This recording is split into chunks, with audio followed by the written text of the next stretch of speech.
Hey guys, this is the Writing Prompt channel. Here, we take posts from Reddit and read out loud the best stories with the help of a bot. Enjoy this amazing story. The Writing Prompt by user Cablamo. Most sentient species in the galaxy have the ability to awaken some kind of elemental power. Fire, lightning, earth, etc. So when alien species discovered humans, they treated them as nothing more than mere animals. However, much to their surprise, humans are stronger than they first appeared. Here is the amazing story made with the help of the prompt by user Enchant Platinum. When we first settled on this planet, we were pleasantly surprised. Water was in abundance, as was fertile soil, stone was easy to access, and various valuable materials, zirconium and lead, especially, were reasonably easy to collect.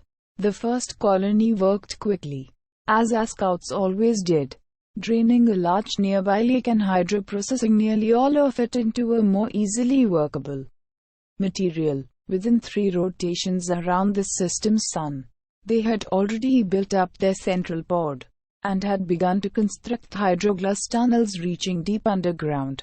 All in all, the conversion, stocking, and extraction stages had been running far ahead of regular schedule. That was when the bipods first made contact. Arriving before the copod unarmed, the pod warden, freshly promoted and full of hot blood, decided to breach protocol. Little did we know that single breach would cost us dearly. The warden ordered several elite troops to collect the bipods and test them for any natural affinities. A scientist had theorized they, like us, were aquamanipulators, as they seemed to be able to create a thin lens made of translucent material over their eyes to aid vision. The tests indicated that the lens was mechanical, and not even made of water. With every test run, one outcome seemed the most correct. They had no natural affinities at all. Unlike any other alpha-phase civilization, these misshapen, inefficient bags of flesh seemed so limited, so weak, so useless. Our researchers began to treat them less like civilians, and more like lab rats. I tried to interfere, but they were so lost in their experiments that all my words and recommendations flew into one sonar receptor, and out the other two. They, too, paid the price for their lack of care. We held the bipods for only 6, maybe 7 days. But the tests had slowly ramped up in intensity. On the evening of the 5th day, it was reported that only 3 subjects remained conscious and able to continue testing. Several were catatonic, and the younger specimens were presumed inert.